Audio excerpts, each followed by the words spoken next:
This is Gemara in Kesubos, Daf Yomi. We're learning for this month, the month of Elul. Ani l'doidi as Hashem is so readily present, has been sponsored as an incredible lezchot neshama for Esther Reyzel Bas Meir. Mitzvah Hashem, learning the entire Chabura should bring Esther Reyzel Bas Meir higher in Gan Eden Shalmaila, closer to HaKadosh Baruch Hu. We pick it up from the Zayin Amid Beis in the first wide line, in which we quote the Mishnah. The Gemara quotes the Mishnah in which it says, "Igi azman v'lo nisu." If the time arrived, if the time for the wedding date in which they set came, whether it's 12 months later, whether it's a month later, whenever it is, it comes. V'lo nisu, and for whatever its is, they don't get married. The Mishnah taught us that what is the halacha? The halacha is that if it's a Yisrael marrying a kohen, she's allowed to begin eating truma. So says the Gemara on the second white line, Amar Ula. Every single arusa is allowed to eat truma already from Erisin. Meaning, the whole thing that we're learning in the Mishnah, is that if this man comes to do nisuin, then we're saying that she's allowed to eat truma. Says Ula, really on the daraisa level, she's allowed to eat truma always from Erisin. How do I know that? Says Ula Shnemar. It says in the Torah, nefesh kinyin kasbai. The pasuk says if a kohen acquires an acquisition of kasbai, of money, and the Gemara explains v'inami kinyin kasbu. And when someone does erisin, this is as well called an acquisition of money. So why does the woman not eat it? What's the reason? What's the reason she's not allowed to eat it until Nisuin, which is why we saw in the Mishnah that we have to wait for Nisuin. Because after Erisin, where is she living? At Erisin, she's not yet living in the husband's house. She's living in her father's house. So says the Gemara, you know what the concern is? She might take this truma and she might pour it in her father's house and give it to her siblings who are Yisraelim, who are not allowed to eat it. So a din derabanan forbidding her from eating truma after Erisin. Why? Because we're concerned she might give it to Yisrael who's not allowed to eat it. Ask the Gemara 1 second. So in our case, the Zman has come. The time has come for them to do Nisuin. And they didn't. So ask the Gemara, so she should as well not be allowed to take the Truma. Why? Because we should have the same concern that she might go and feed it to someone in her father's household. Answers the Gemara, in this case, now that they're awaiting the Nisuin imminently, they were miyached, he designated for her a place to eat, not by her family. So ask the Gemara, look at Kohen li Yisrael, ask the Gemara, a Kohen who is working for Yisrael should not be allowed to eat truma. Meaning, a Kohen can always eat truma. But says the Gemara, if the Kohen is working in Yisrael's field, he should not be allowed to bring food from his house, the truma from his own house, and eat it over there. Why not? Because maybe he'll come to eat it together with the Yisrael. So we should have the same concern. Answers the Gemara, no, it's not the same at all. Says the Gemara, when a Kohen's working for Yisrael, his balabas, the Yisrael, feeds him. So he's feeding the Kohen, and we're now have to be concerned. He might come to eat the Kohen's own doggy bag he brought from home. So says the Gemara, the concern does not apply in this case. So continues the Gemara with another explanation for the reason that this arusa cannot eat truma. 5 lines on the bottom says the Gemara of Shmuel bar Rav Yehuda Amar Mishom Simpoin. There's another reason why we don't let a girl eat truma after Erisin. You know why? Because we have to be afraid that maybe this marriage is going to go awry. Maybe what's going to happen is, Simpoin, Rashi says, refers to the fact that they might be able to mevatel the entire marriage. Maybe after they get married, the husband's going to find that his wife has some sort of defect and therefore be mevatel the whole marriage. And therefore, retroactively, she's not able to eat Erisin. She's not able to eat the truma. So the reason we don't let her eat truma after Erisin is because we're afraid this marriage might culminate in a non-marriage. Says the Gemara, 1 second. So the same thing should be even after they do Nisu and after they do Chaba. But if they were not Baal yet, if they were not together intimately, so we always have to be concerned that maybe the husband will find some sort of defect that's going to cause him to annul the marriage. Explains the Gemara, no. In the case that they do Chaba, he checks her out. Doesn't mean he checks her out. It means he has his relatives. He has his female relatives that checks her out to make sure there's no physical deformities, and therefore there's no concern.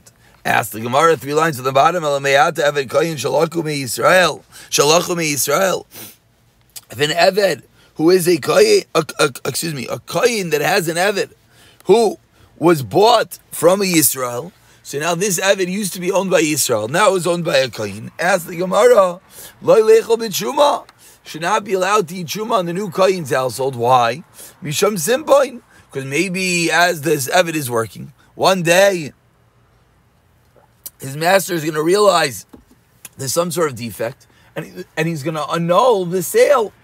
This Eved will go back to his prior Yisrael status, and then he should not be allowed to eat Truma. So why does the same concern exist by the Eved? Answers the Gemara, Simpum ba'avadim lakam. This concern that you might find a defect and thereby annul the Kenyan acquisition does not apply by Avadim. Why? If it's a mum, if it's an issue in the external part of the body, you see it. And if it's an internal problem, why are you buying the Eved? You're buying the Eved to work for you. You don't care if there's an internal problem. Therefore, we don't have this concern. Meaning, by one's wife, there's a concern that maybe there'll be some mum, some blemish. This was the Hava Mina that you're not going to be able to see. But by an Eved, it's not such a problem. Ask Gemara 1 second. Maybe Nimse Ganav.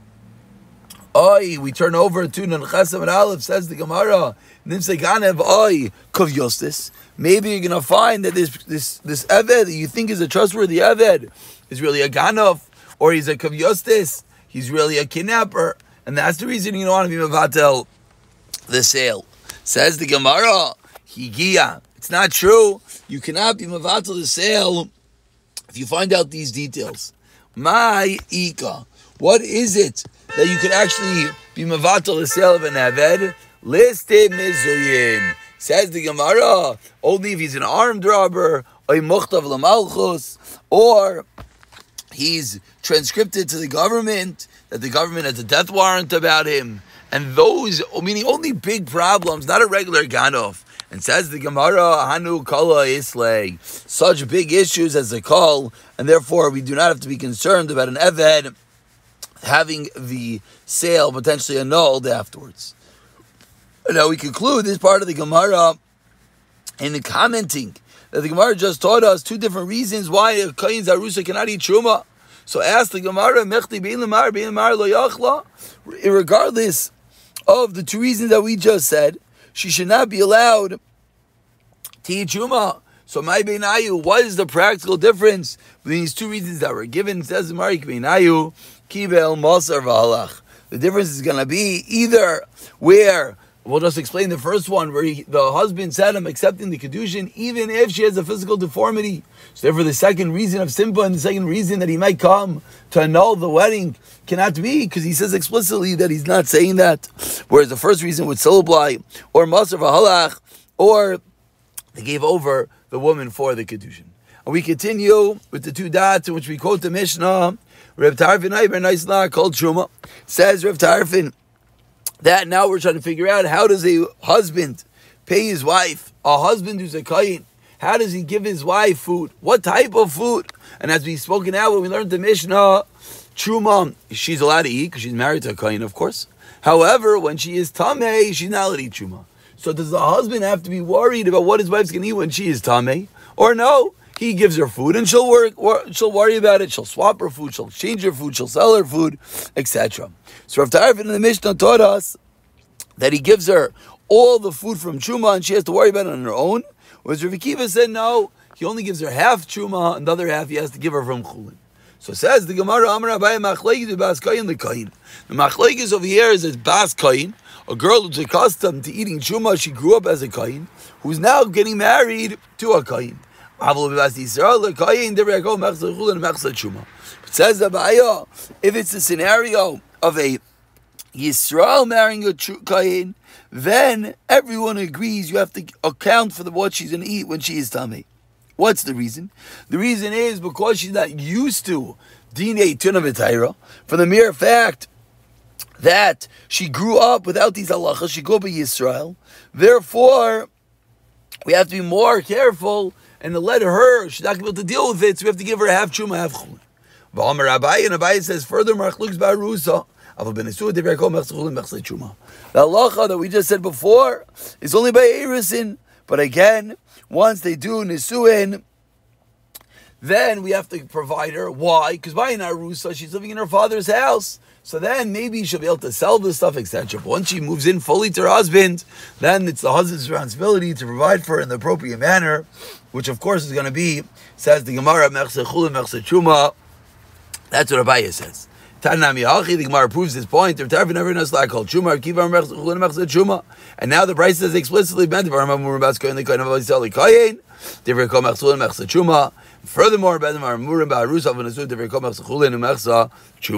so Braisa proving explicitly this point of Abaya.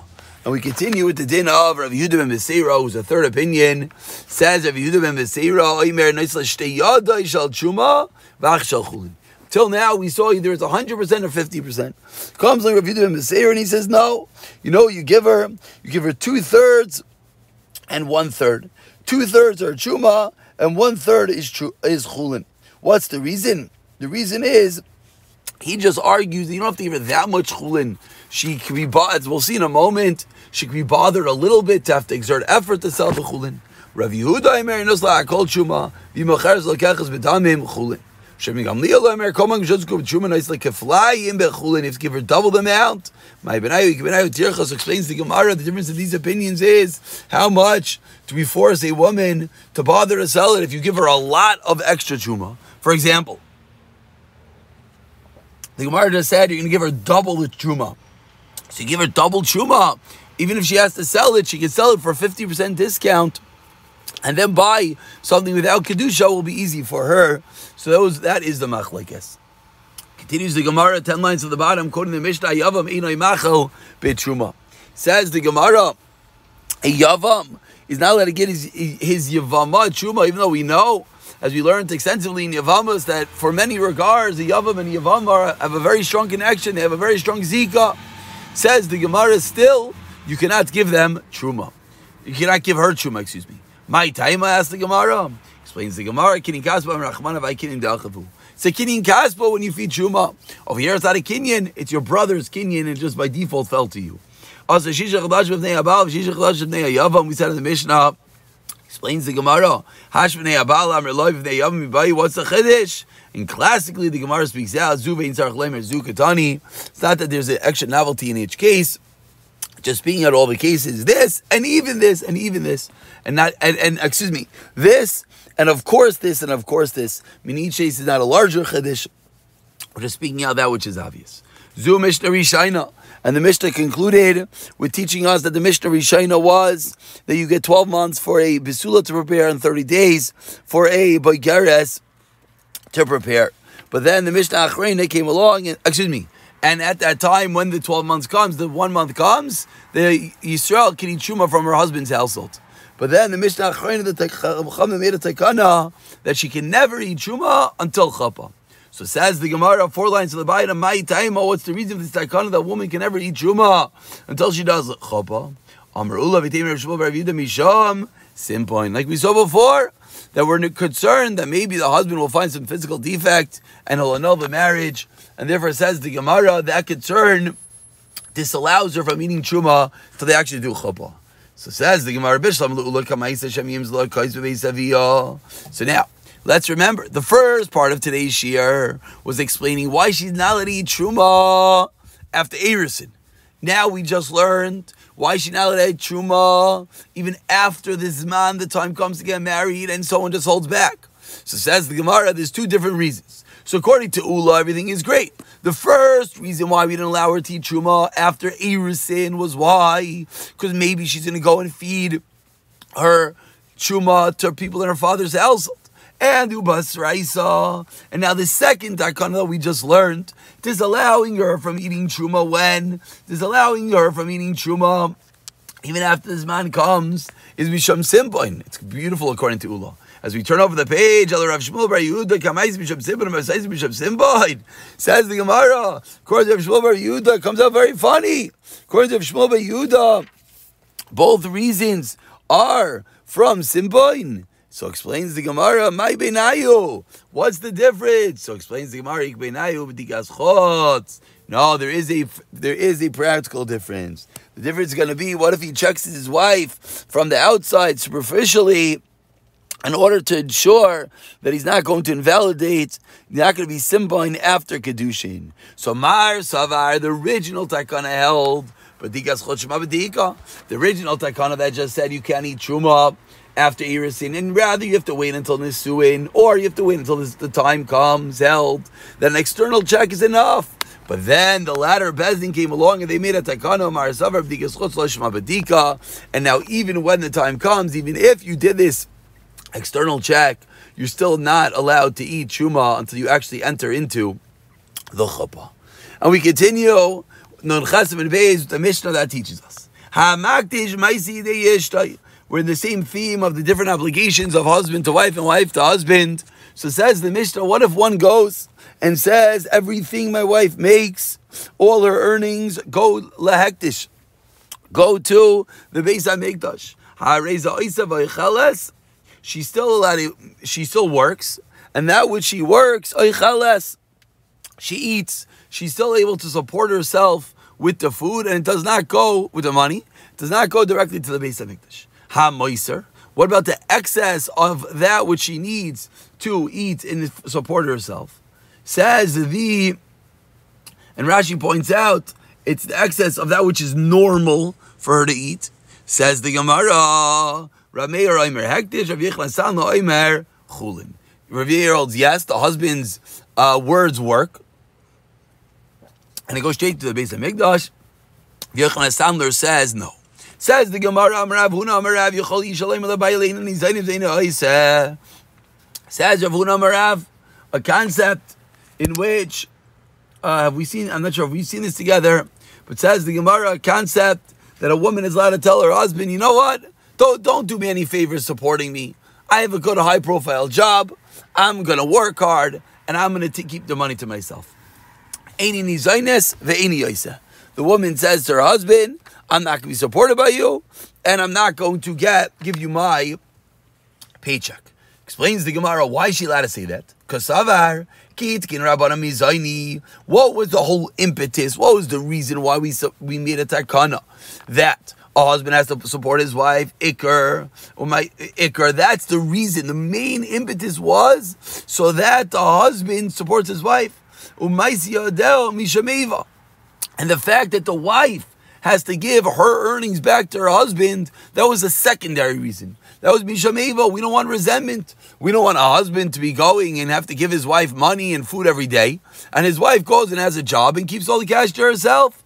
And therefore, when she says, I'm not going to get your food, I'm not going to give you my money, since the whole reason for the takana was to help her, so if she says, I don't need this help, I'm going to keep my own money and I don't need your food, we'll allow it. Meisvei asks the Gemara, 1 second. It says in a Brisa the opposite, that they were Misaki, they made a takana that she gets fed. Why? Because she gives him her Maisi Yodel. So it doesn't sound like the whole impetus is to get her food. Sounds like the opposite. The impetus is so that her earnings go to her husband. And therefore, she should not be able to make this takana this tonight. Explains the Gemara,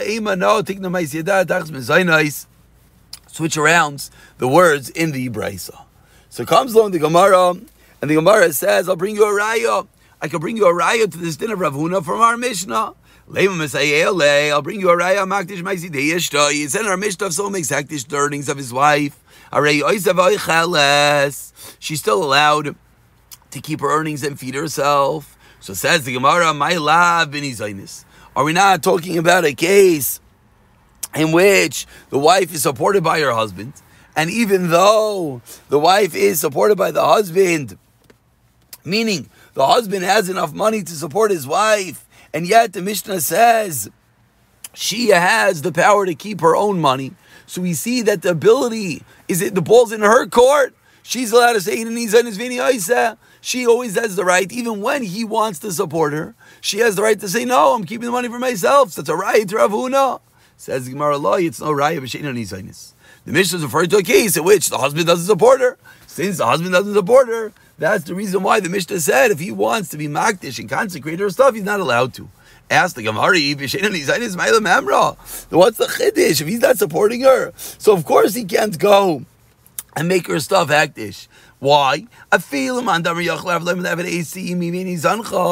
Even according to the Manda Amar, there's an opinion that holds that a master could tell his slave, you have to work for me and I'm not supporting you. He's able to do that. But honey mili be'eved, the only potential opinion would hold that by a slave, Kenani. Why? It doesn't write with regard to him imach. Well, eved ivri, but a Jewish slave, you're not able to do that. You're not able to tell the slave, work for me and I'm not giving you food. Of course you have to give the slave food. So certainly you have to give your wife food.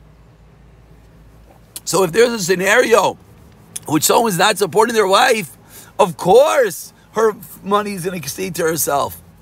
What is the chiddush of our Mishnah? Says the Gemara, you know what the chiddush is? Seifa tzrichle, the end of the Mishnah. The din about Meiser, the what do we do with the excess earnings that she makes that she does not need for her own support? That is the chiddush of the Mishnah. And now the Gemara points out that this halacha of Rav Huna that said that the ball's in the wife's court, she's allowed to say she's allowed to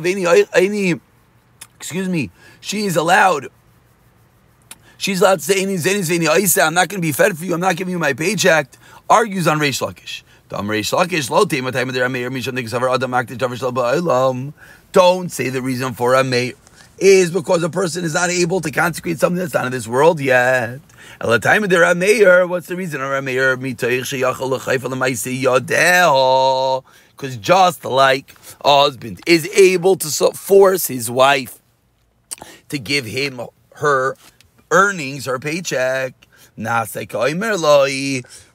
therefore, in the Mishnah, when the husband consecrates his wife's stuff, it says, if he said,